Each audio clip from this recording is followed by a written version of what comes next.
On dirait que vous avez un très bel endroit derrière vous. Oui, je pense que c'est la maison de Lu Xun. Je crois. Je ne suis pas sûre parce que j'ai visité beaucoup d'endroits dans le sud de la Chine et il y a beaucoup de maisons de ce genre. Mais je pense que celle-ci est probablement, vous savez, Shaoxing Lu Xun d'où il vient. Donc c'est probablement sa résidence, mais je n'en suis pas certain. D'accord, oui. Mais c'est plutôt sympa. C'est une maison chinoise très typique du sud, parce que dans le sud, il fait plus chaud. Donc il y a beaucoup de fenêtres pour laisser entrer l'air et ce genre de choses. Il y a une panne de courant en Europe en ce moment, non? Est-ce que cela affecte la Grande-Bretagne ou pas?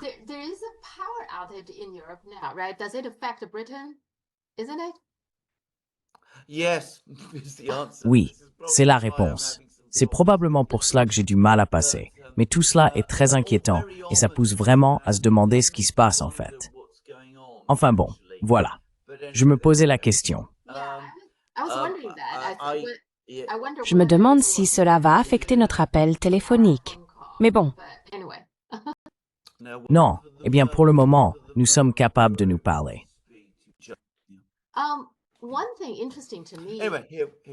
Une chose que je trouve intéressante et à laquelle je n'avais pas prêté attention auparavant, c'est qu'il y a beaucoup plus de véhicules électriques dans le sud de la Chine que dans le nord. Pékin est considéré comme faisant partie du nord de la Chine. La raison qu'on m'a donnée, c'est qu'il fait froid en hiver dans le nord.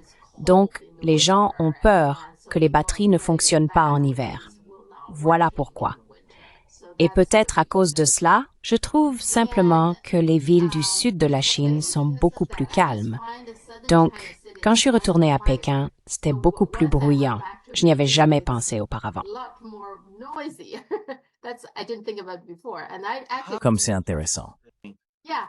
Oui, j'apprécie vraiment le calme des rues dans les villes du sud. Oui, c'est assez intéressant. C'est très intéressant. Je vais en parler à Catherine, en fait. D'accord. Très bien, commençons. Aujourd'hui, c'est le jour des élections au Canada, donc Mark Carney est censé l'emporter, c'est bien ça? Oui, je le pense. Je crois que ce serait un revers, je veux dire, ce serait une surprise s'il ne gagnait pas. Je pense qu'il est plus probable qu'il gagne. Oui. Eh bien, c'est un peu inhabituel cette fois-ci parce qu'il semble que ce tarif avec les États-Unis, cette dispute avec les États-Unis, soit un sujet important là-bas. N'est-ce pas un peu inhabituel? Et c'est ce que beaucoup de gens disent avoir affecté le chef du Parti conservateur. Il avait de meilleures chances auparavant, mais il semble qu'après la mise en place des tarifs, son parti et lui-même ont été pénalisés à cause de cela. Est-ce exact?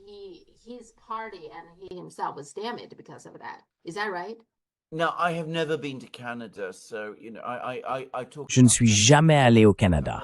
Donc je parle du Canada d'après ce que j'ai entendu des autres. Mes parents y allaient très souvent et avaient un ami très proche à Montréal.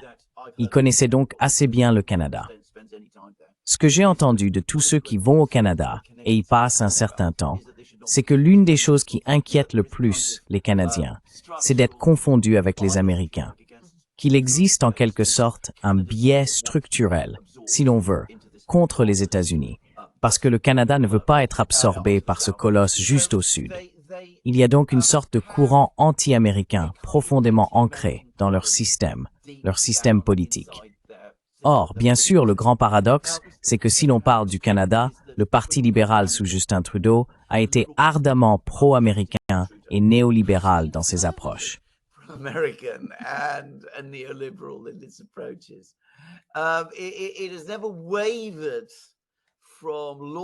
Elle n'a jamais failli à sa loyauté envers les États-Unis.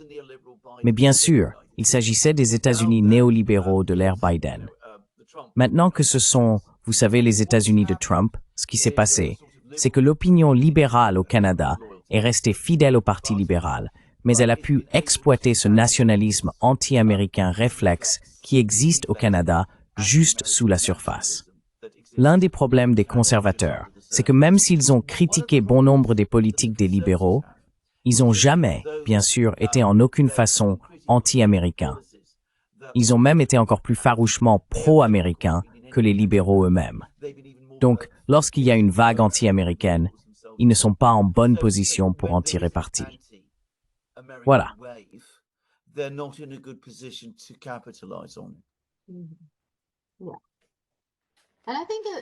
Et je pense que, de manière générale, Mark Carney est bien plus populaire que Justin Trudeau. Il semble avoir plus de crédibilité. Donc c'est probablement aussi en partie pour ça, non?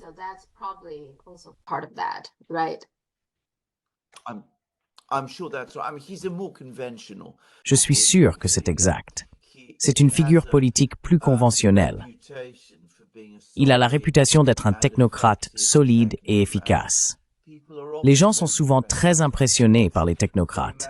Ils imaginent que les technocrates savent comment faire les choses et qu'ils sont meilleurs pour gouverner et tout ce genre de choses. C'est une très mauvaise idée d'ailleurs, un point de vue complètement erroné selon mon expérience. Mais il y a quelque chose chez les technocrates qui rassure les gens, donc il semble être une valeur sûre. Je ne pense pas que ce soit le cas. Je pense qu'il n'a ni vision ni idée sur la façon de résoudre les problèmes du Canada. Les technocrates sont des exécutants. Ce sont des personnes que l'on utilise si l'on sait s'en servir correctement. S'ils sont compétents, ce qui n'est pas le cas de tous les technocrates d'ailleurs, mais s'ils sont compétents, alors évidemment on en a besoin. Tout gouvernement a besoin de technocrates, mais ils ne remplacent pas un leadership politique fort. C'est absolument ce que j'ai constaté.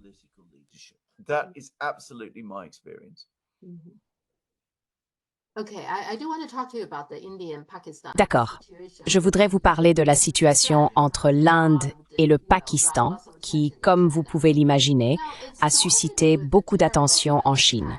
Tout a commencé par une attaque terroriste au Cachemire, ce qui, je veux dire, c'est peut-être mal de ma part de le dire, mais c'est pas vraiment surprenant. Le Cachemire est une région où ce genre de choses arrive souvent.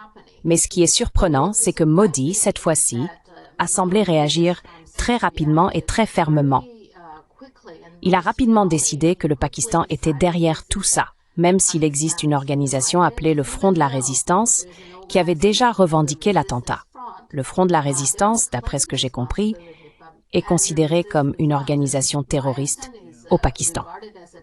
Mais Modi a décidé que c'était le Pakistan qui était responsable et a réagi très vite. Pourquoi?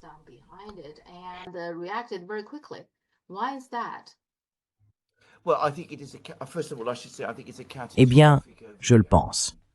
Tout d'abord, je dois dire que je considère cela comme une réaction catastrophiquement excessive à ce qui était, il faut l'admettre, un acte de provocation extrême, quel que soit l'auteur. Je veux dire, les actes terroristes sont des choses terribles, mais je pense qu'il a agi de manière très imprudente et très peu avisée. Et bien sûr, il menace maintenant de couper le Pakistan des eaux de l'Indus, qui sont absolument indispensables à l'agriculture pakistanaise. Et si cela devait arriver, ce serait une catastrophe démographique pour le Pakistan. Et le Pakistan, sans surprise, affirme que ce serait un acte de guerre.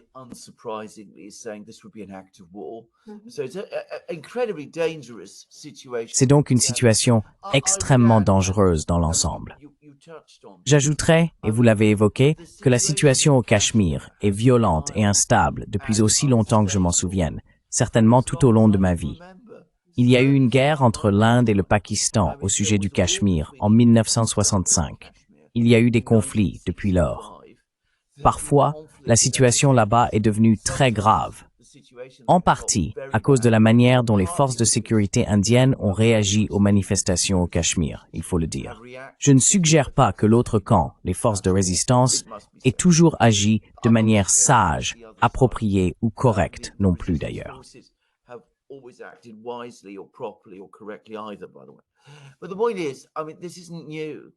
Mais le fait est que je veux dire ce n'est pas nouveau. Et Modi réagit de manière extrêmement radicale. Pourquoi fait-il cela? Eh bien, je pense qu'il y a plusieurs raisons. Tout d'abord, je ne pense pas qu'il aime le Pakistan. Pas du tout. Je veux dire, je pense qu'il est un nationaliste hindou. Apparemment, il n'a jamais visité le Pakistan, sauf lors d'une brève escale qu'il a faite à une occasion. Je pense d'ailleurs que c'est extrêmement imprudent. Je pense qu'agir de cette manière a probablement fait ressentir au Pakistan qu'il avait en face de lui un gouvernement très peu amical en Inde et que ce gouvernement est hostile au Pakistan et déterminé à mettre le Pakistan dans une position difficile.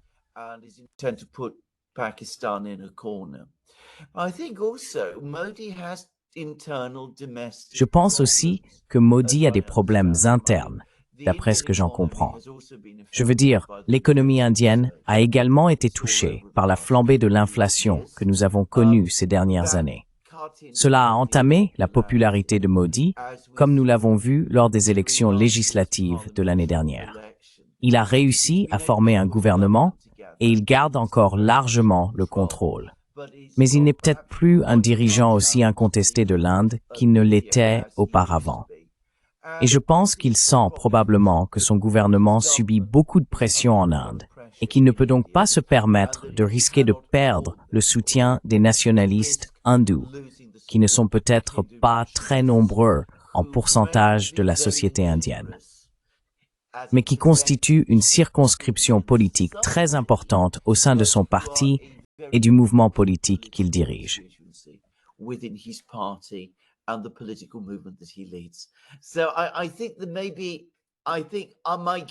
Donc, je pense qu'il peut y avoir, à mon avis, il y a aussi des considérations intérieures à cela. Maintenant, il y a une autre possibilité. Je ne sais pas si cela a été évoqué en Chine, mais il y a des personnes aux États-Unis qui sont très, très désireuses d'élargir le fossé entre l'Inde et la Chine. La Chine est une très bonne amie du Pakistan, comme nous le savons tous. Les États-Unis essayent d'éloigner de plus en plus l'Inde de la Chine, afin de créer une hostilité entre l'Inde et la Chine. Les États-Unis ont une histoire très longue et bien établie de soutien et d'encouragement au mouvement terroriste islamique.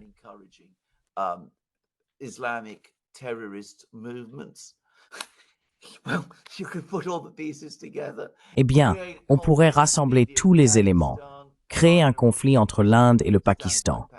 La Chine doit évidemment soutenir le Pakistan car c'est son allié de longue date. Et cela crée une division au sein des BRICS. Est-ce que c'est ce qui se passe? Très possiblement. Je ne vais pas dire que ce n'est pas le cas. La seule raison pour laquelle je nuance mes propos, c'est parce que je ne sais pas vraiment. J'observe ce qui se passe, j'en tire certaines conclusions. Je ne sais pas avec certitude que c'est ce qui s'est produit, mais je peux voir comment ça pourrait être le cas. Mais cela ne change rien au fait que Modi lui-même a réagi de manière excessive. Eh bien, absolument. Il y a des gens en Chine qui pensent que les États-Unis sont d'une certaine manière impliqués. Je suis sûr qu'il y en a. Eh bien, J.D. Vance, cela s'est produit pendant que J.D. Vance était en visite en Inde. Exactement. Oui, donc beaucoup de gens voient cela comme une preuve et disent, vous voyez, quand il est là-bas, cela arrive. Comment cela pourrait-il être une coïncidence? Et en tenant compte de cette guerre des tarifs, vous savez, la guerre commerciale est toujours en cours. Oui. Mais ce que je ne comprends pas, c'est que Modi voulait clairement, lorsqu'il parlait avec J.D. Vance, il semblait vouloir déplacer une grande partie des chaînes d'approvisionnement vers l'Inde. Eh bien, si c'est ce que Modi veut, alors il devrait essayer de maintenir la paix avec le Pakistan. Je veux dire, pourquoi des gens voudraient-ils établir des usines dans un pays au bord d'une grande guerre? N'est-ce pas? Cela n'a aucun sens.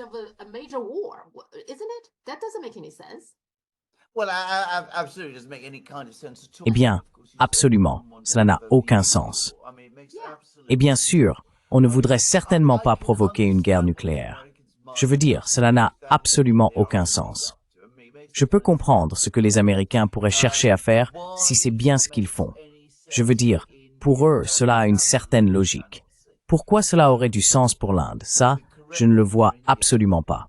J'aurais pensé que la bonne chose à faire pour l'Inde serait de faire ce que Modi n'a pas fait, c'est-à-dire maintenir un dialogue fort avec le Pakistan. Cela semble être la voie évidente à suivre. La relation entre l'Inde et le Pakistan va rester difficile. Mais ça ne veut pas dire qu'il ne faut pas leur parler. C'est toujours une erreur de ne pas parler aux gens.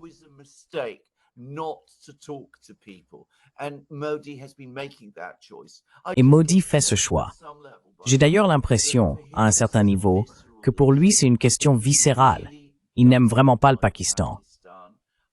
Je ne pense pas qu'il aime beaucoup les musulmans, pour être franc. Et je pense que cela joue un rôle important. Donc je pense que c'est complètement erroné. Mais je vais ajouter autre chose. Vous savez, J.D. Vance pourrait arriver et dire « Oh, vous savez, nous avons tous ces problèmes avec la Chine. Nous voulons mener une guerre économique contre eux. Nous allons vous transférer toutes les chaînes d'approvisionnement. C'est votre grande opportunité. » C'est absolument absurde. Cela ne peut pas arriver. L'Inde, tout d'abord, n'est absolument pas en état. L'Inde d'aujourd'hui n'est pas en état de remplacer la Chine de cette manière.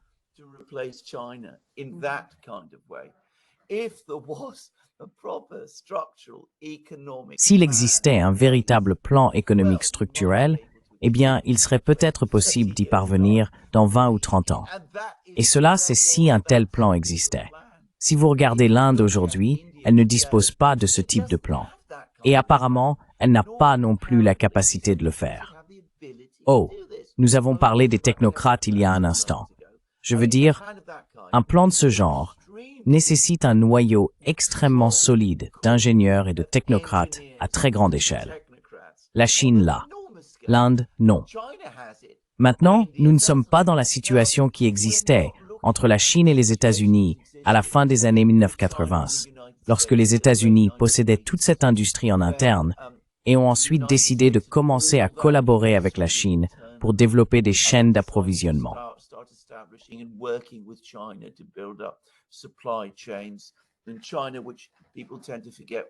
Et la Chine, ce que les gens ont tendance à oublier, était déjà un pays très éduqué à cette époque.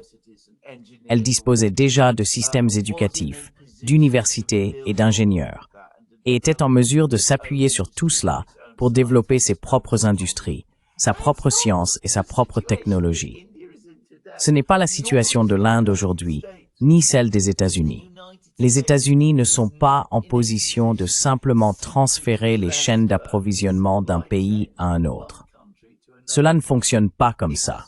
C'est encore une fois les Américains qui jouent à des jeux d'échecs sophistiqués sans aucun lien avec la réalité, comme toute personne ayant ne serait-ce qu'une compréhension partielle de ces sujets pourrait le constater.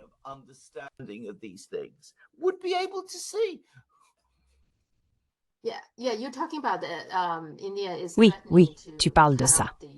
L'Inde menace de couper l'approvisionnement en eau, ce qui, oui, serait très grave, et c'est quelque chose qui rendrait vraiment la Chine très nerveuse, parce que si cela arrivait, la Chine serait presque obligée d'intervenir. L'approvisionnement en eau dont parle l'Inde provient en fait de Chine, traverse le Cachemire puis va au Pakistan. Donc une façon pour la Chine d'intervenir éventuellement pourrait être de couper l'approvisionnement en eau à destination de l'Inde.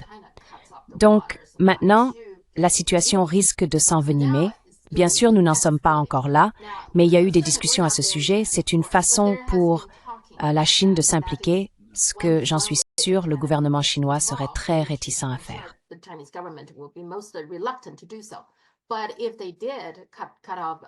Mais s'il coupait effectivement l'approvisionnement en eau du Pakistan, ce serait une situation très grave. Ma question est la suivante. Le Pakistan et l'Inde ont déjà eu des problèmes par le passé. Ils ont même eu une guerre. Mais même à cette époque, l'Inde n'a jamais violé le traité sur l'eau qu'ils ont signé dans les années 1960, n'est-ce pas? Et pourtant, aujourd'hui, Modi en parle très rapidement. Pourquoi cela? Parce qu'il me semble qu'ils ont toujours pris ce traité sur l'eau très au sérieux jusqu'à présent, mais maintenant, ils semblent très prêts à dire « Nous allons couper votre approvisionnement en eau ». Que se passe-t-il ici? Cela paraît très agressif de la part de Modi. Qu'est-il arrivé?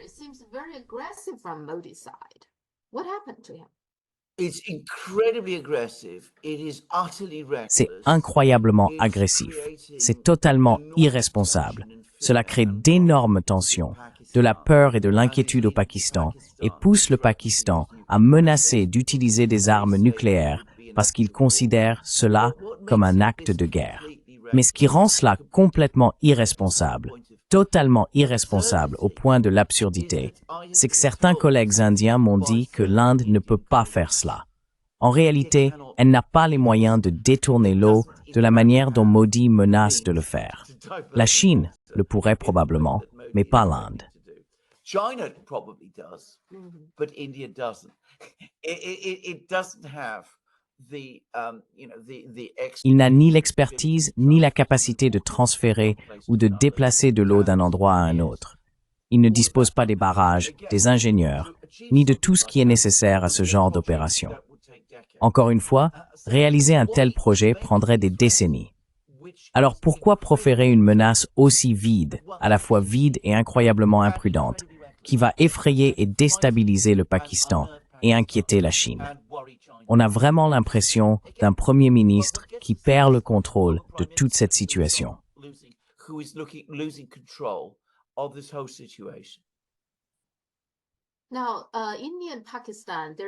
Alors, l'Inde et le Pakistan, leurs problèmes remontent à la création de l'Inde, n'est-ce pas?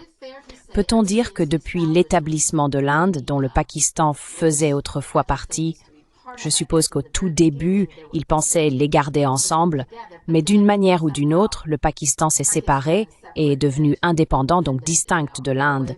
Ils ne se sont jamais vraiment entendus depuis. Donc tout cela remonte encore au colonialisme britannique. Est-ce juste de le dire?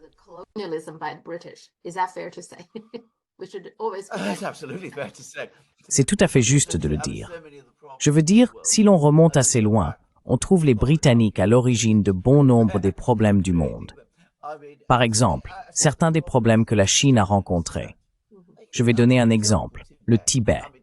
Il n'y a jamais eu de débat avant le début du XXe siècle sur le fait que le Tibet ne faisait pas partie de la Chine. Je peux vous l'assurer, j'ai étudié toute cette histoire. Puis, la dynastie Qing a commencé à s'affaiblir. Les Britanniques s'intéressaient beaucoup au Tibet. Ils ont envoyé toutes sortes de soi-disant expéditions au Tibet. Ce n'étaient pas vraiment des expéditions, c'était des tentatives pour établir l'influence britannique au Tibet. Les Britanniques ont alors créé toute une légende autour du Tibet. Et c'est bien une légende, vous savez. Tous ces lamas flottant partout et accomplissant toutes sortes de choses. Légende, das war. Vous savez, un paradis, le paradis, Shangri-La, tout cela. On retrouve tout cela dans les écrits britanniques. Et vous savez, cette idée d'une civilisation heureuse, intellectuelle, sophistiquée, mentalement avancée, Allah ça. Ce que les Britanniques voulaient réellement, c'était contrôler le Tibet et utiliser cela pour étendre leur influence jusqu'en Chine elle-même et empêcher les autres d'y accéder. Ils ont donc isolé le Tibet. Toute l'histoire de l'isolement du Tibet vient de là. Encore une fois, c'est pas bien compris. Mais la crise au Moyen-Orient, la crise israélo-arabe, ses origines sont un héritage de l'Empire britannique. Le problème de Chypre est un héritage de l'Empire britannique. Les problèmes entre le Venezuela et le Guyana, des problèmes finalement créés par l'Empire britannique.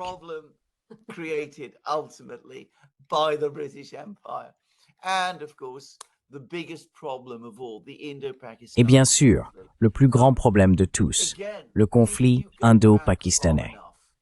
Encore une fois, si l'on remonte assez loin, et pas tant que ça, si l'on retourne au XVIIIe et XIXe siècle, on avait l'Inde, une société très très complexe. Il y avait des hindous, il y avait des musulmans. Ils vivaient côte à côte. Parfois il y avait des tensions, la plupart du temps il n'y en avait pas. Tous se considéraient comme faisant partie de la même nation, de la même culture et de la même civilisation, qui est l'Inde. Et l'on constate que les empereurs des XVIIe et XVIIIe siècles étaient nominalement musulmans, mais qu'ils avaient de très très solides alliés dans leur cour, divers princes hindous. Et à un moment donné, ils ont même expérimenté une sorte de religion syncrétique et artificielle, qui tentait de fusionner ces deux éléments.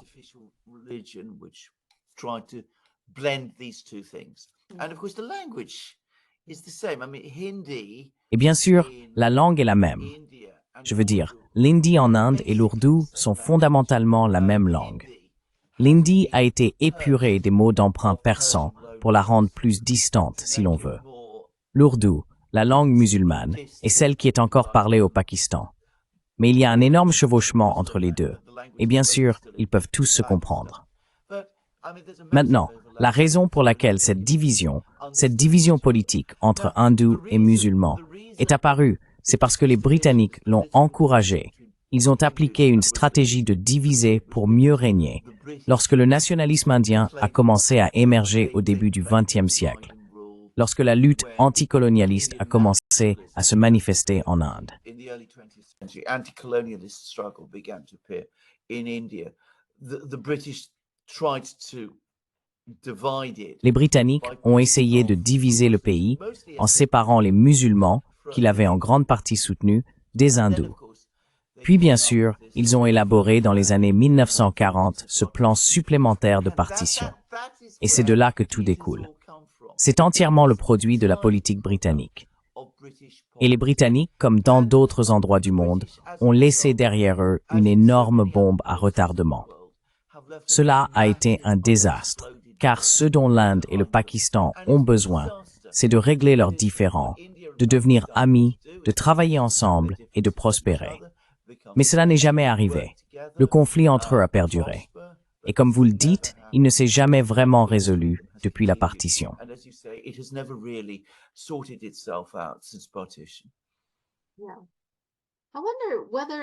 Oui.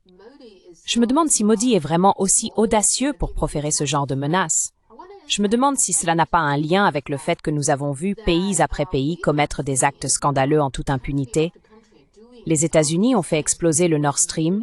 Israël, bien sûr, est en train de commettre un génocide en ce moment. Et ils l'ont fait en toute impunité. Je me demande si cela ne donne pas des idées à certains, comme Modi, qui se dit « Ok, vous pouvez faire ça ». Et il semble que le reste du monde regarde sans qu'il n'y ait de conséquences. Peut-être que je peux simplement couper votre eau. Vous savez ce qui va se passer. Rien ne va se passer. Se pourrait-il que les États-Unis donnent de mauvais exemples? Se pourrait-il?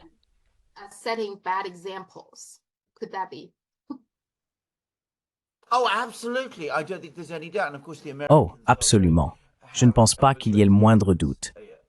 Et bien sûr, les Américains exercent aujourd'hui une grande influence en Inde. Et Modi est un très bon ami de Donald Trump. Modi a soutenu Israël, donc il a vu qu'Israël pouvait s'en sortir. Il voit ce que fait l'Amérique et comment elle parvient à s'en tirer. Il se dit, pourquoi ne ferais-je pas la même chose? Je veux dire, qu'est-ce qu'une catastrophe démographique, une catastrophe humanitaire d'une ampleur absolument apocalyptique, impliquant des centaines de millions de personnes? Qu'est-ce que cela représente entre amis? Si les Américains peuvent le faire, moi aussi.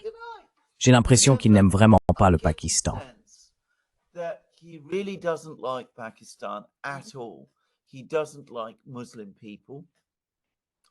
Il n'aime pas les musulmans. La première fois que je l'ai rencontré, c'était il y a longtemps, lorsqu'il a soutenu la destruction d'une mosquée musulmane, une mosquée très ancienne d'ailleurs, dans la ville d'Ayodhya, pour construire un temple hindou à sa place. Donc vous voyez, il a ces sentiments viscéraux qui ont été créés par les Britanniques. Encore une fois, on en revient aux Britanniques. Je veux dire, ce sont les Britanniques qui ont attisé cette hostilité des hindous contre les musulmans et des musulmans contre les hindous. Mais Modi a repris tout cela. Il vit dedans et ne peut pas voir au-delà. Et il voit que les Américains sont capables de faire ces choses terribles. Et il se dit, eh bien, pourquoi pas moi? Pourquoi ne le pourrais-je pas?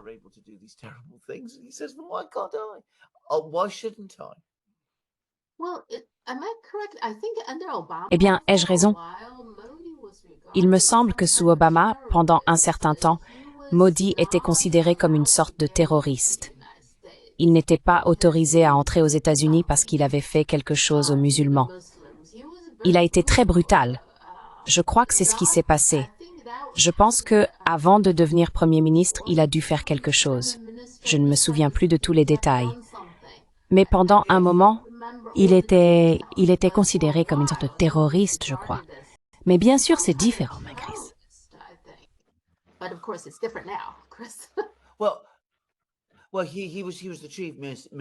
Eh bien, il était le ministre en chef de l'État du Gujarat, Et il y a eu des émeutes anti-musulmanes. Je veux dire, c'est l'autre chose. L'Inde connaît désormais constamment ces émeutes sectaires, qui sont pour la plupart des violences hindoues contre les musulmans. Il y a donc eu ces émeutes au Gujarat au cours desquelles beaucoup de personnes ont été tuées et il était largement admis que Modi encourageait ces émeutes. Cela a donné une mauvaise image à travers le monde et il s'est vu refuser l'entrée aux États-Unis. Tout cela a bien sûr été oublié. Plus personne n'en parle aujourd'hui. Mais tu as tout à fait raison. C'est bien son passé. Et malheureusement, il n'a jamais réussi à le dépasser. Il n'a jamais pu le laisser derrière lui et se réinventer en homme d'État. Il semble toujours, au final, être ramené à cela.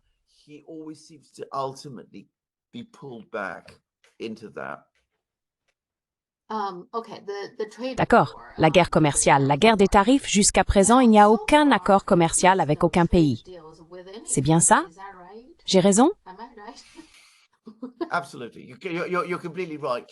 Absolument. Vous avez tout à fait raison. Puis-je juste dire quelque chose? Nous avons déjà abordé ce sujet dans une autre émission. Donald Trump nous dit qu'il a parlé à Xi Jinping. Il n'a pas parlé à Xi Jinping.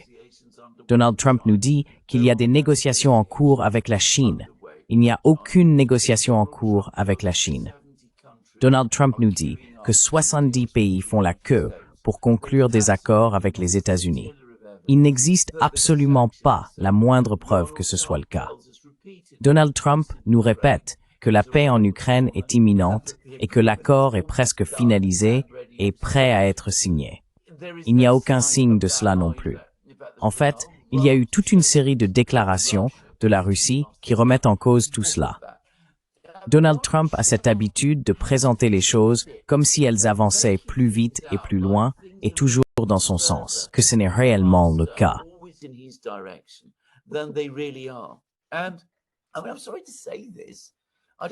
Je suis désolé de devoir dire cela. Je n'ai pas envie de le dire. Mais il ment à ce sujet. Il ment à ce sujet tout le temps. Je pense que cela fait partie de sa stratégie. Je pense qu'il croit que s'il affirme quelque chose comme ça, que Xi Jinping l'a appelé et a, vous savez, peu importe, d'une certaine manière, cela finira par devenir vrai. Et bien sûr, ce n'est pas le cas. Cela ne fait que pousser tout le monde à se demander sur quelle planète cet homme vit. Mais non, personne n'a conclu d'accord avec les États-Unis. Personne, à ma connaissance, ne cherche à conclure un accord avec les États-Unis. Les négociations commerciales ne se font pas en 90 jours. Ce sont des choses énormes et complexes. Elles prennent des années à négocier. Si quelque chose est bricolé en 90 jours, cela ne changera rien. Cela ne changera vraiment rien parce que ce ne sera pas un véritable accord commercial. Il s'effondrera presque immédiatement.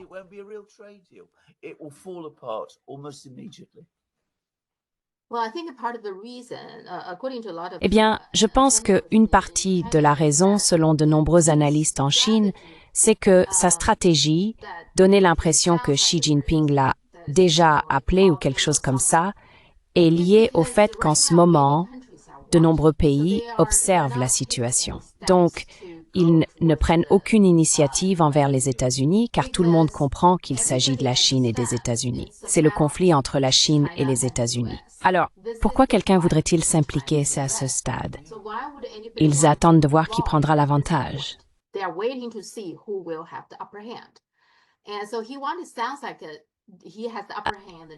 Il veut donc donner l'impression qu'il a le dessus et que la Chine rampe et supplie.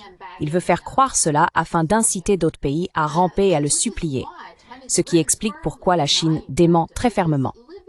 C'est un peu inhabituel. Le ministère des Affaires étrangères, normalement par le passé, lorsqu'il mentait, laissait passer sans le corriger. Mais cette fois, on regrette d'impliquer aucune négociation. La Chine tente des États-Unis. Tu ne trouves pas?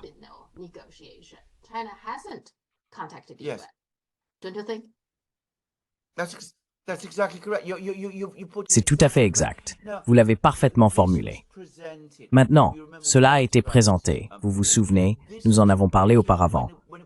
C'était lors du jour de la libération et pendant toutes les semaines et les mois précédents, présenté comme une politique de protectionnisme pour reconstruire l'industrie américaine.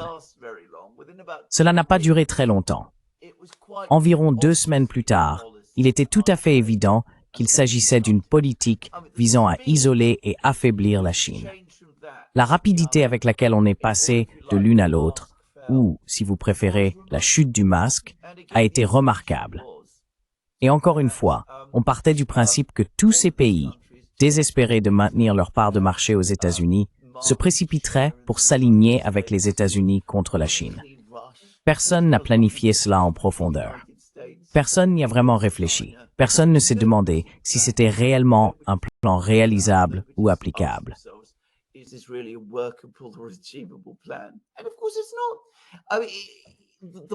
Et bien sûr, ce n'est pas le cas. Le problème, c'est que ce que les Américains ne comprennent pas, c'est que pour beaucoup de ces pays, la relation économique avec la Chine, la relation commerciale avec la Chine, est au moins aussi importante, voire plus importante, que la relation avec les États-Unis. Ils ne peuvent pas sacrifier l'une pour plaire à l'autre. Je veux dire, il est absurde de penser qu'ils le feraient. Et tout dirigeant étranger, qui peut-être aurait pensé ainsi un instant, eh bien, toutes sortes de personnes dans les milieux d'affaires de son pays, les technocrates et les ministères des Finances, seraient venus lui dire « Pour l'amour du ciel, n'allez pas dans cette direction, car la dernière chose que nous puissions nous permettre, c'est de rompre nos liens avec la Chine. » Puis-je juste revenir brièvement sur l'Inde?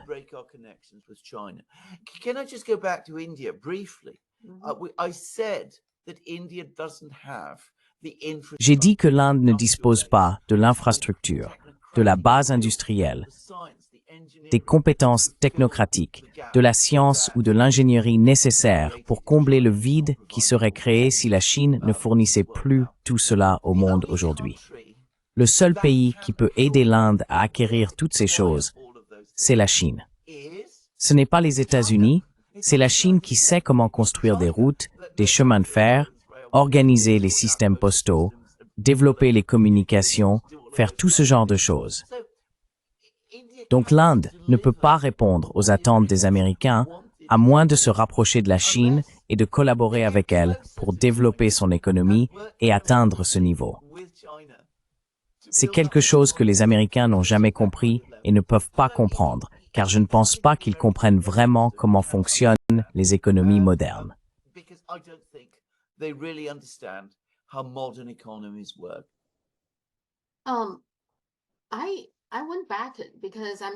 Je suis retournée en arrière parce que je suis moi-même curieux. Je suis retournée voir comment on en est arrivé là, d'accord? Juste pour regarder ce qui s'est passé depuis la dernière fois que Trump était au pouvoir et comment toute cette guerre commerciale a évolué.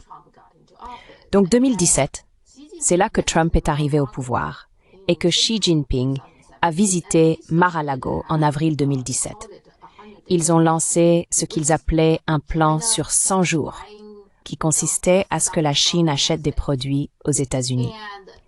Et sans rien en retour de la part des États-Unis, c'était essentiellement Xi Jinping qui essayait de montrer aux États-Unis qu'ils voulaient faire plus de leur côté, acheter plus de choses. Ensuite, en décembre, Trump a visité Pékin et ils ont signé un protocole d'accord.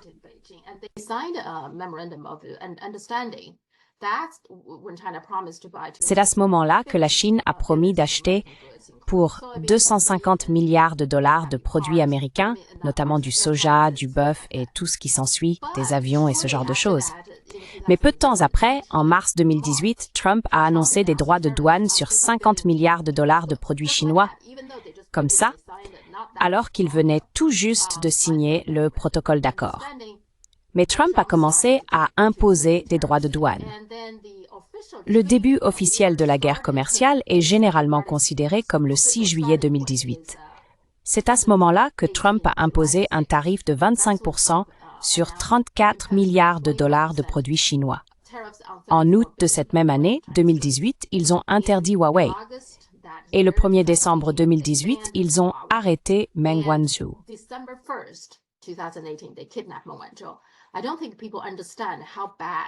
Je ne pense pas que les gens comprennent à quel point cet incident a vraiment nui aux relations entre les États-Unis et la Chine. Mais quoi qu'il en soit, c'est ce qui s'est passé en décembre. Et malgré cela, Xi Jinping et Trump ont tout de même convenu d'une sorte de trêve de 90 jours. Ils ont eu une réunion lors du G20. Au même moment, Meng Wanzhou a été arrêté.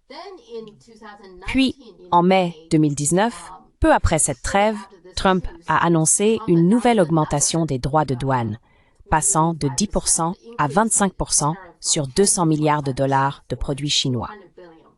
En décembre, la Chine et les États-Unis ont annoncé un accord commercial de phase visant à augmenter les achats, en plus de ce que la Chine avait déjà promis, de 200 milliards de dollars supplémentaires de produits américains sur 2 ans. Donc la Chine a fait cette promesse. Mais après cela, en 2020, Trump a donné à TikTok 4 jours pour se séparer de ses activités américaines ou est interdit.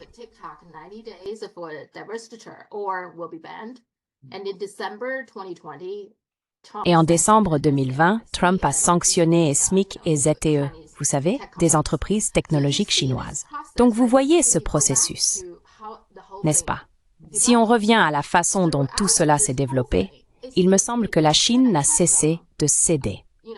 Encore et encore. D'accord, nous achèterons plus, nous achèterons plus, nous achèterons plus. Pendant tout ce temps, Trump n'a fait qu'ajouter de nouveaux droits de douane, ajoutant plus de produits à la liste ou augmentant les tarifs. Donc, quand on regarde cela, on comprend maintenant qu'il n'y a vraiment aucun intérêt pour la Chine à négocier avec Trump. Parce que lorsqu'on négocie, Trump promet quelque chose, mais peu de temps après, il augmente les droits de douane sur autre chose, n'est-ce pas? Donc je ne vois tout simplement pas comment, à l'avenir, nous pourrions continuer les négociations à ce stade.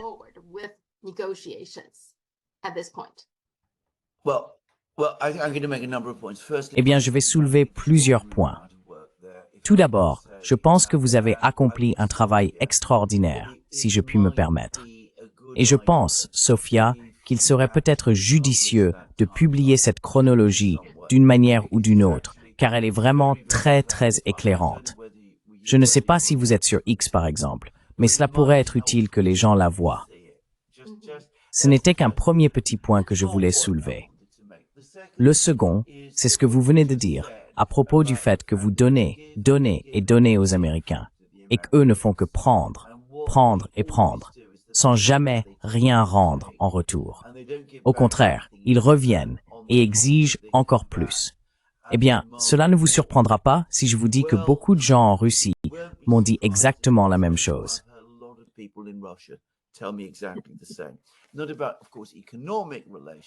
Il ne s'agit pas, bien sûr, uniquement des relations économiques, mais de l'ensemble de la relation stratégique entre la Russie et les États-Unis.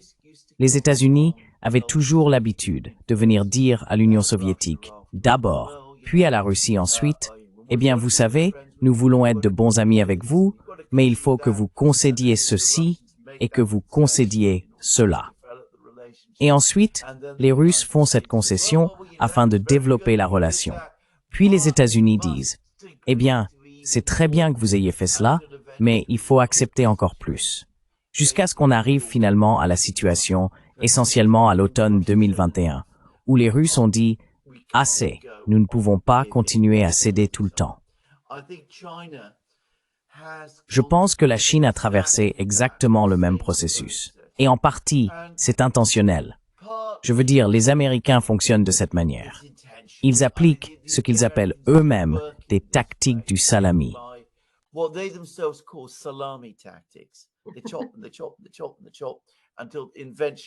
Ils coupent et ils coupent et ils coupent jusqu'à ce qu'il ne reste finalement plus rien. Les Américains utilisent eux-mêmes cette expression. Donc vous savez, il ne faut pas supposer qu'ils ne sont pas conscients à un certain niveau de ce qu'ils font. Mais vous savez, il y a aussi ici une grande part d'enfants très privilégiés, très gâtés, absolument convaincus d'avoir droit à tout ce qu'il veut et qu'il a le droit à tout ce qu'il veut, et que les autres se comportent mal lorsqu'ils ne continuent pas à lui donner tout ce qu'il veut. Et je pense que l'un des grands problèmes des États-Unis, c'est que parce qu'ils sont uniques au monde à avoir cette attitude à un tel degré, les autres pays n'ont pas compris cela et ont alimenté ce sentiment de privilège au point qu'il a atteint des proportions absolument terribles.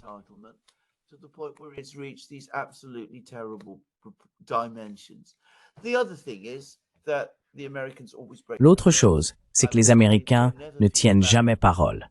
Je veux dire, ils ne se sentent jamais liés par une promesse ou un accord qu'ils concluent. Aucun accord qu'ils signent n'est jamais réellement prévu pour durer sur le long terme. Mais bon, ce sont des observations générales. Concernant cette histoire précise, absolument, la Chine a fait tout son possible, a essayé de parvenir à un accord avec les États-Unis. La Chine a compris, ils le disent eux-mêmes, l'importance de la relation entre la Chine et les États-Unis, non seulement pour le bien-être des peuples chinois et américains, mais aussi pour préserver la stabilité mondiale dans son ensemble. Mais cela n'a jamais suffi, car l'impératif des États-Unis n'est pas la stabilité mondiale ni la prospérité matérielle. Certainement pas la prospérité matérielle du peuple chinois.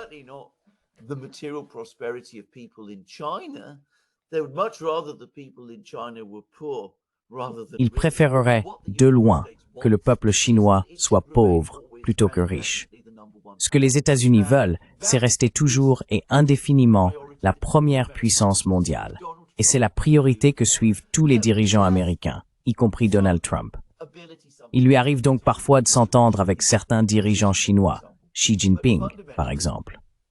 Mais fondamentalement, son sentiment viscéral est que si la Chine s'élève, c'est par définition une menace pour les États-Unis et d'une certaine manière une violation de l'ordre véritable et légitime du monde.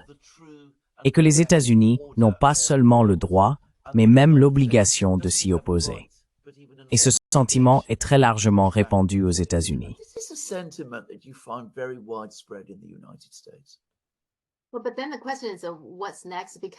Mais alors, la question est, quelle est la suite? Parce que Walmart, Target et Home Depot, pas mal de ces chaînes, ont eu une réunion avec Trump et lui ont dit que dans quelques semaines, il y aurait des rayons vides, ce qui, à mon avis, sera déstabilisant pour les États-Unis. Et puis, la dernière nouvelle, le directeur du port de Los Angeles parlait d'une réduction significative de tous les porte-conteneurs qui arrivent. Et si cela continue, à un moment donné, ils vont devoir licencier des employés. Il y a même des gens qui s'inquiètent pour les emplois des chauffeurs routiers, parce qu'il y a beaucoup de camions qui transportent des marchandises, n'est-ce pas, des ports, vers différentes destinations. Donc, la situation ne s'annonce pas bonne si Trump n'agit pas rapidement, n'est-ce pas?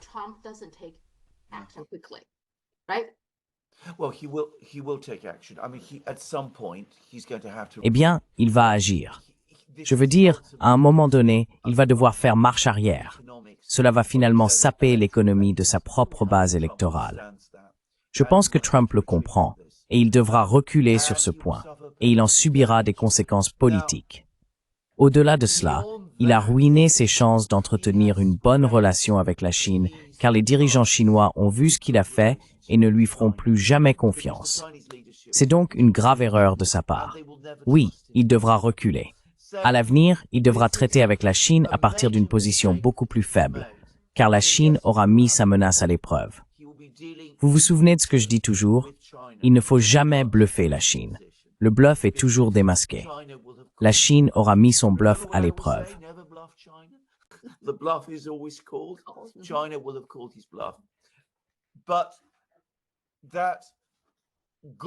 Mais cette bonne volonté et cette confiance qui auraient pu exister ont été gaspillées et elles ne reviendront jamais.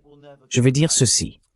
Je pense qu'à la fin de l'année, cette administration, l'administration Trump, pourrait se retrouver dans de très graves difficultés. Je veux dire, ils auront retiré les droits de douane, mais il est probable que l'élan vers une récession aux États-Unis soit désormais inévitable. La Chine est furieuse. C'est mon propre ressenti. Je pense que le gouvernement chinois est très en colère à propos de ce qui s'est passé. Ils connaissent la même histoire que vous avez exposée. Ils n'oublieront pas cela. Les États-Unis, je pense que Trump est en train de perdre sa chance de mettre fin à la guerre en Ukraine et de sortir les États-Unis de manière à limiter les dégâts pour le pays.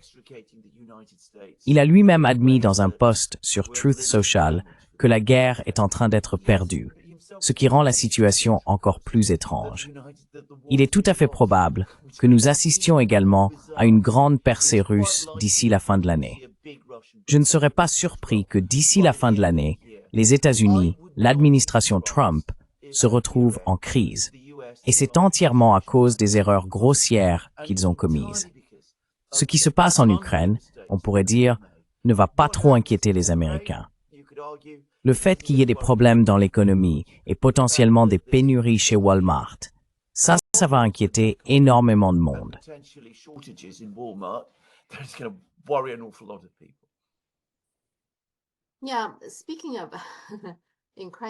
Oui. En parlant de situation de crise, le Pentagone traverse effectivement une période difficile, car plusieurs hauts responsables du département de la Défense ont été limogés. Il y a même des personnes qui demandent la démission de Pete Hegseth à cause d'une nouvelle fuite d'informations. Penses-tu que Pete Hegseth n'est peut-être pas vraiment à la hauteur? Quel est ton avis?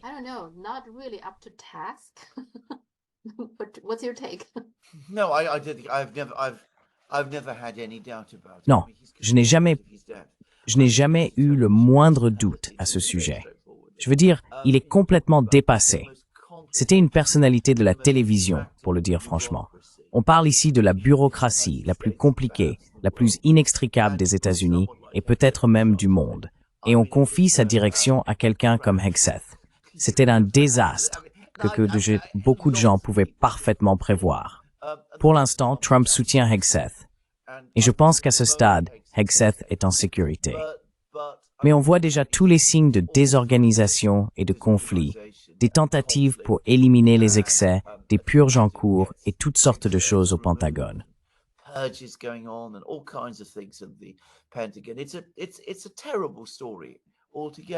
C'est une histoire absolument terrible. Ce que je dirais aussi d'ailleurs, c'est que les personnes qui ont été limogées sont généralement les plus modérées au sein du Pentagone. Le genre de personnes qui pensent probablement qu'éviter de s'impliquer dans une guerre avec l'Iran ou la Chine est ce que les États-Unis devraient faire. Donc elles sont en train d'être écartées. Et d'après ce que je peux voir, les personnes qui prennent leur place sont plus militantes et plus radicales que celles qui sont évincées. C'est donc une situation très instable et très mauvaise.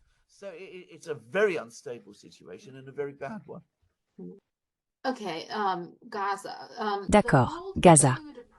Le programme alimentaire mondial est en train de manquer de nourriture. Donc, à cause du blocus imposé par Israël, aucune nourriture ne peut entrer. Ils sont donc en train de manquer de nourriture. Est-ce qu'Israël va affamer les Palestiniens jusqu'à la mort? On parle de 2 millions de personnes. Est-ce que c'est ce qui va se passer?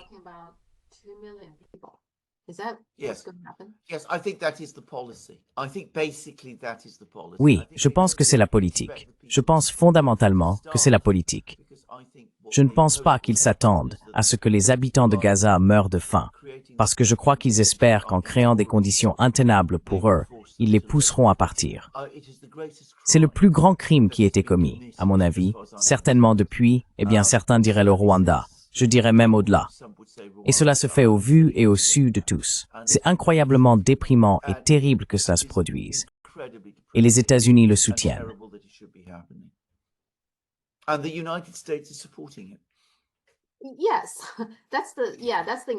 Oui, c'est ce qui est incroyable avec les États-Unis. Donc, jusqu'à présent, peut-on dire que la politique étrangère de Trump a très peu de résultats à montrer en termes de réalisation?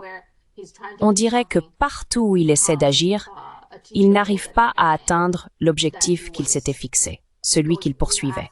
Que ce soit la situation en Ukraine, une guerre potentielle avec la Chine ou le Moyen-Orient, la crise de Gaza, il n'y a aucun endroit où il a réussi, n'est-ce pas?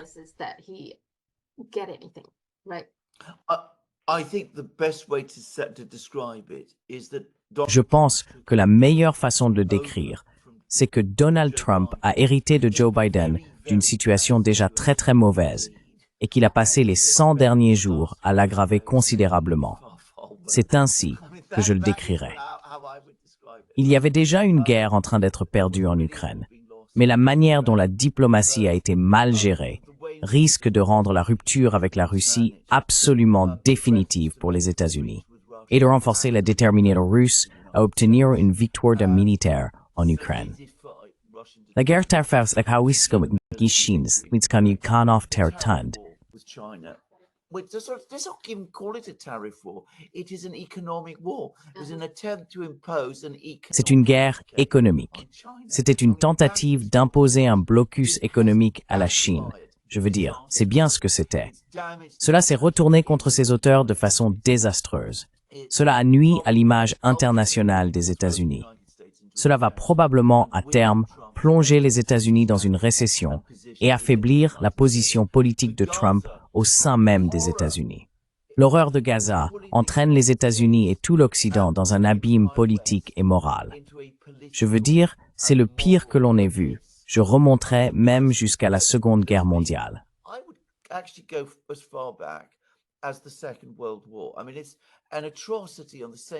Je veux dire, c'est une atrocité d'une ampleur comparable à ce que nous avons vu se produire pendant la Seconde Guerre mondiale. Et même les négociations avec l'Iran sont gravement menacées. Parce que, bien qu'il y ait des personnes qui souhaitent clairement mener ces négociations à leur terme avec succès, il y en a au moins autant d'autres qui veulent une guerre ouverte avec l'Iran. Malheureusement, je ne peux pas en parler en détail, mais j'ai reçu un courriel très inquiétant plus tôt aujourd'hui de quelqu'un qui m'informait du type d'équipement militaire qui a été fourni à Israël afin qu'Israël puisse mener des attaques contre l'Iran. Bien sûr, Israël le nie et l'Iran le nie aussi.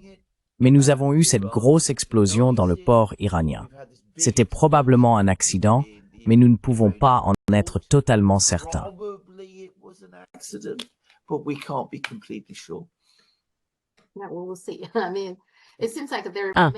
Nous verrons bien. Je veux dire, il semble qu'il y ait de nombreux points chauds, comme le Pakistan et l'Inde.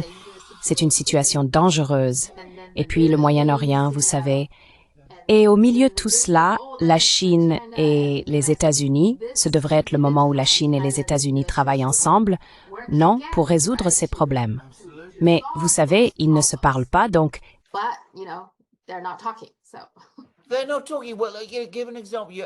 Ils ne se parlent pas. Eh bien, donne un exemple. Tu as tout à fait raison dans ce que tu as dit d'ailleurs. Si la Chine et les États-Unis travaillaient ensemble, ce serait incroyablement stabilisateur. Et tu te souviens quand Trump a décidé qu'il allait nommer un envoyé pour négocier la paix en Ukraine? De quoi avons-nous discuté?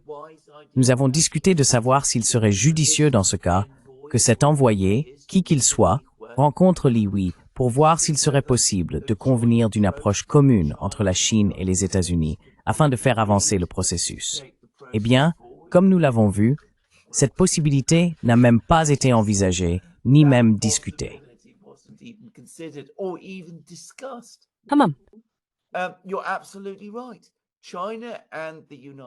Vous avez tout à fait raison. La coopération entre la Chine et les États-Unis serait le facteur de stabilisation le plus important dans les relations internationales. D'ailleurs, la Chine le souligne constamment. Les États-Unis ne le voient pas parce qu'ils refusent de considérer cela comme un partenariat. Ils perçoivent cela comme une grande partie d'échecs menés contre un autre pays considéré comme un ennemi, auquel on attribue toutes sortes d'intentions malveillantes. Des intentions qu'aucun responsable chinois n'a jamais formulées ou exprimées. C'est vraiment étrange. On dirait qu'ils savent mieux ce que pense Xi Jinping que Xi Jinping lui-même, apparemment.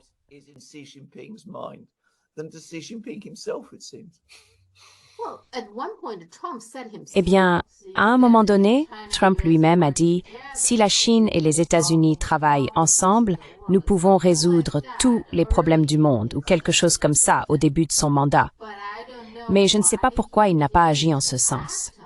Donc, en principe, intellectuellement, il comprend cela. Mais il semble simplement avoir du mal à le mettre en pratique. C'est ça.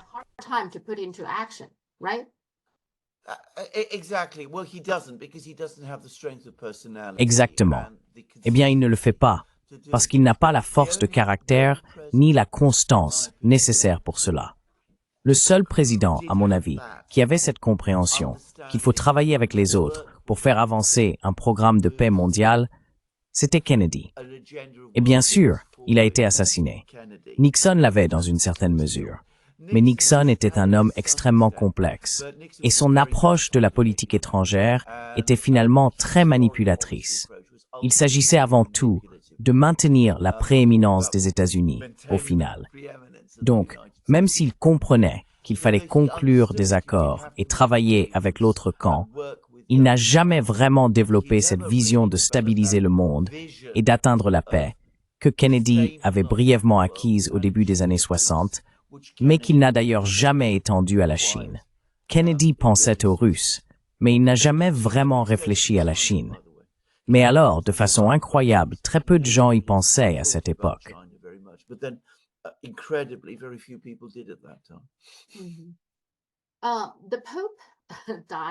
Le pape est mort. J'ai une question.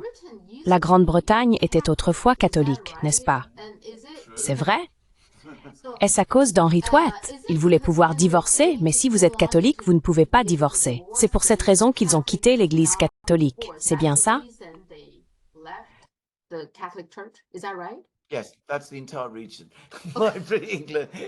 Oui, c'est exactement la raison.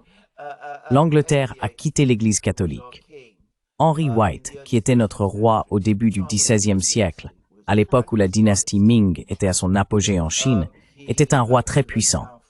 Il était marié à une princesse espagnole, Catherine d'Aragon, mais il n'avait eu qu'une fille et ne pouvait pas avoir de fils. Il était désespéré d'avoir un fils, alors il voulait divorcer d'elle. Il est tombé amoureux d'une autre femme, Anne Boleyn, et voulait l'épouser. Pour pouvoir épouser Anne Boleyn, il devait divorcer de Catherine. Il a donc demandé au pape la permission de divorcer de Catherine afin de pouvoir épouser Anne.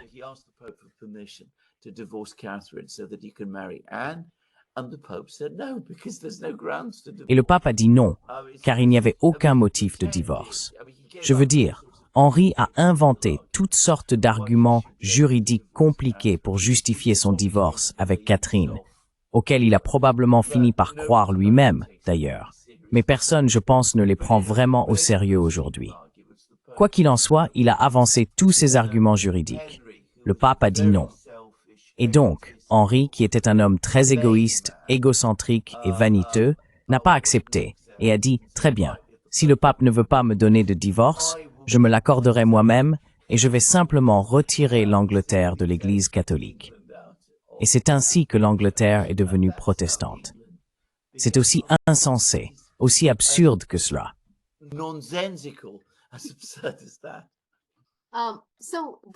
Donc, l'Église catholique, je veux dire, elle a été considérablement affaiblie. Ne dirais-tu pas qu'elle était bien plus puissante autrefois?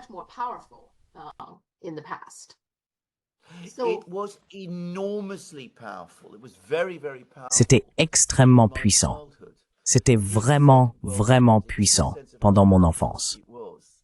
Pendant la Seconde Guerre mondiale, pour vous donner une idée de la force que cela représentait, il y avait une blague qui circulait dans toute l'Europe occupée, qu'on racontait à l'époque, dans les années 1940, pendant la guerre.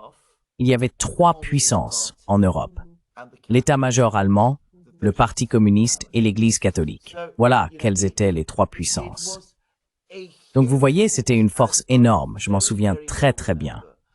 Et dans des pays comme l'Italie, l'Espagne, l'Irlande, la Belgique, dans une large mesure aussi en France et en Allemagne, la politique était structurée autour de l'Église catholique.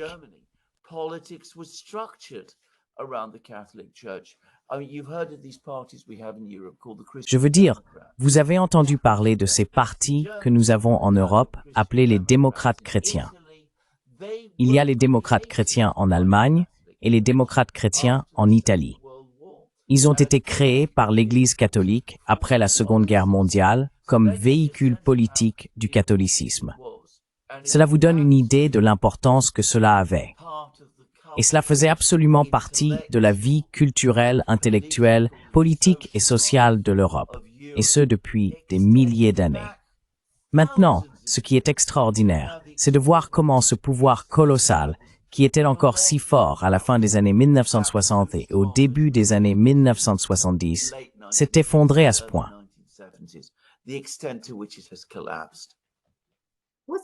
Quelle est la raison de cet effondrement? Et c'est assez rapide, l'effondrement, on dirait. Il n'y a pas de consensus à ce sujet. Mais au fond, l'Église n'a jamais vraiment su comment répondre au monde moderne et aux pressions qu'il exerce. Alors, doit-elle embrasser le monde moderne, même si cela signifie changer ses doctrines fondamentales sur des sujets comme le mariage, le divorce, l'homosexualité, le féminisme, ou doit-elle résister au monde moderne et se replier sur elle-même, en affirmant qu'elle protège la tradition qu'elle a héritée depuis des siècles et tout ce qui va avec? Elle n'a donc jamais vraiment résolu cette question. Et je dois ajouter autre chose. Le monde moderne, en général, ne réagit pas très bien au catholicisme. Dans un monde où la plupart des gens vivent en ville et ne travaillent plus à la campagne, l'Église n'est plus le centre de leur communauté et de leur vie sociale. Il est très difficile de maintenir l'emprise que l'Église catholique avait autrefois.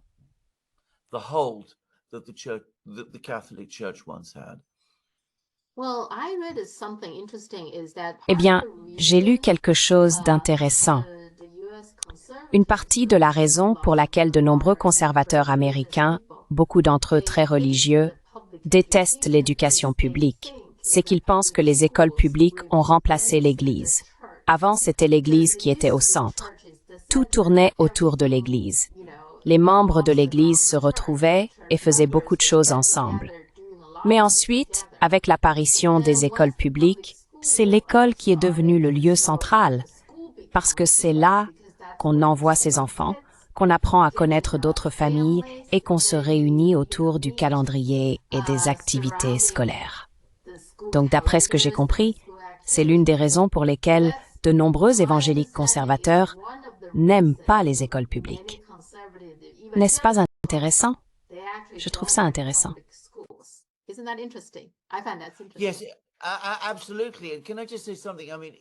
Oui, absolument. Et puis-je juste dire quelque chose? Je veux dire encore une fois, ce n'est pas souvent compris, mais l'Église catholique était au centre de l'éducation dans toute la société européenne pendant la majeure partie de l'histoire de l'Europe. Je veux dire, les grandes universités dont on entend toujours parler, Oxford, Cambridge, Paris, Bologne, étaient des institutions ecclésiastiques. Les personnes qui y enseignaient, les professeurs, étaient des membres du clergé. Ils ne pouvaient pas se marier, par exemple. Donc, vous voyez, il y avait ce genre de... Tout était donc construit autour de l'Église.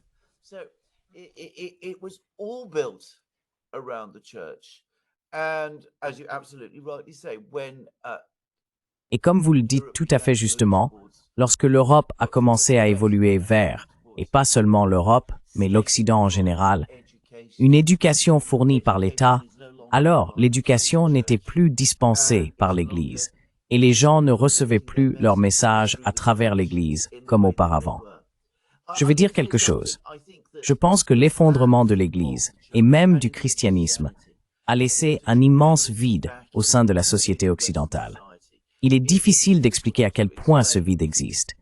Quelqu'un qui se souvient de l'ancienne Europe et qui peut la comparer à aujourd'hui, comme moi par exemple, peut le constater.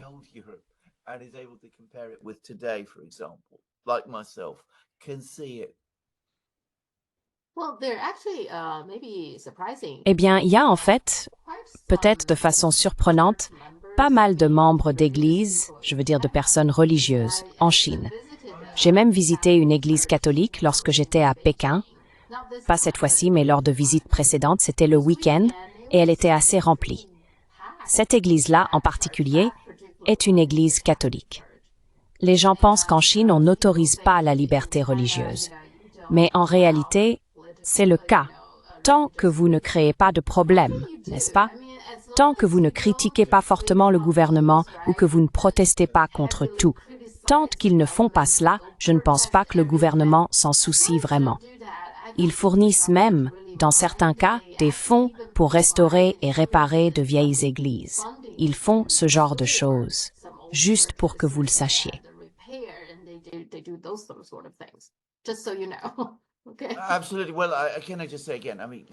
Absolument. Eh bien, puis-je simplement redire, je veux dire, cela vient de l'histoire chinoise. La Chine a une approche complètement différente. La civilisation chinoise a une approche totalement différente de la religion par rapport à l'Europe.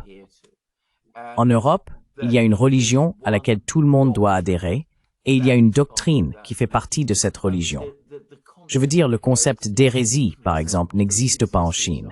Mais dans l'Europe médiévale et l'Europe moderne précoce, c'est-à-dire l'Europe des XVIe au XVIIIe siècle, si vous étiez en désaccord avec l'Église, vous étiez exécuté, et pas seulement exécuté, mais de façon très, très horrible. But in a very, very horrible way, because you had to accept the one. Parce qu'il fallait accepter une seule croyance. Or, la Chine n'a jamais connu cela. Il n'y a jamais eu de centre unique d'autorité religieuse dans la civilisation chinoise. Et cela a permis à la Chine de s'adapter aux changements dans ce domaine de manière bien plus réussie, à mon avis, que l'Europe. Je n'ai pas l'impression qu'il y ait ce sentiment profond de vide spirituel central, comme on le ressent en Europe, car en Chine, comme je l'ai dit, ce sentiment de contrôle n'a jamais existé. Et je me souviens, j'ai remarqué Confucius. The man I known as Confucius, Confucius. Confucius. Yeah, yeah, absolutely. I mean, I remember either it was he or one of his. Je me souviens que c'était soit lui, soit un de ses disciples qui a réellement dit « J'honore les esprits, mais je les garde à distance ». Ce qui signifie, et c'est très chinois, qu'on honore les esprits, on suit certaines règles de bienséance, on se comporte d'une certaine manière. Mais nos obligations vont à la société humaine et à la communauté en général. Et je dois dire que, lorsque je l'ai lu pour la première fois, c'était dans les années 70, cela m'a paru très très différent de ce qui existait en Europe à la même époque, où, comme je l'ai dit, il y avait une autorité qui exigeait une obéissance absolue de la part de tous.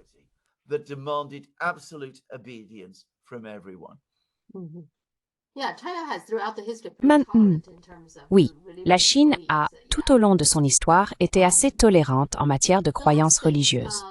La dernière chose, l'une des, probablement la plus importante, témoins ou victimes de toute l'affaire Epstein, Virginia Giuffre, se serait suicidée, ce qui soulève un gros point d'interrogation, car elle avait elle-même déclaré « Je ne suis pas suicidaire, juste pour que vous le sachiez ».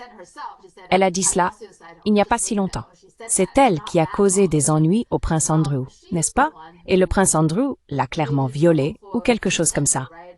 Alors, y a-t-il une réaction dans les médias britanniques à propos de sa mort?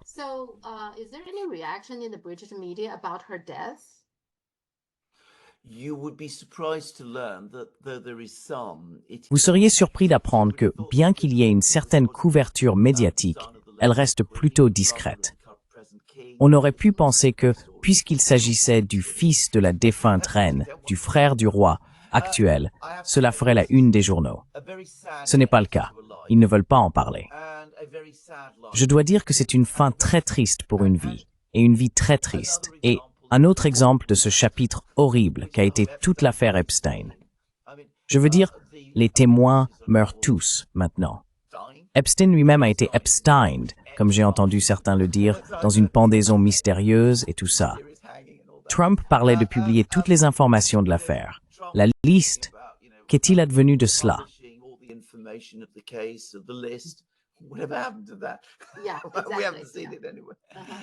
Nous ne l'avons de toute façon pas vu. Donc je veux dire, vous savez, on dirait qu'une fois de plus, tout le secret sombre et le mystère autour de cette affaire. Il y a un immense mystère autour de toute cette histoire. Je veux dire, comment Epstein a pu, pendant tant d'années, faire tout ce qu'il faisait au vu et au su de tous? Pourquoi il était protégé par les autorités? Comment il est devenu riche? Cela, encore une fois, n'a jamais été expliqué. Je veux dire, un homme qui était, vous savez, un petit opérateur de Wall Street, devient soudainement immensément riche, possède le plus grand manoir de New York, une île privée, et fait toutes ces choses extraordinaires. Aucune de ces questions n'a jamais trouvé de réponse. Et je ne sais pas si elles en trouveront un jour.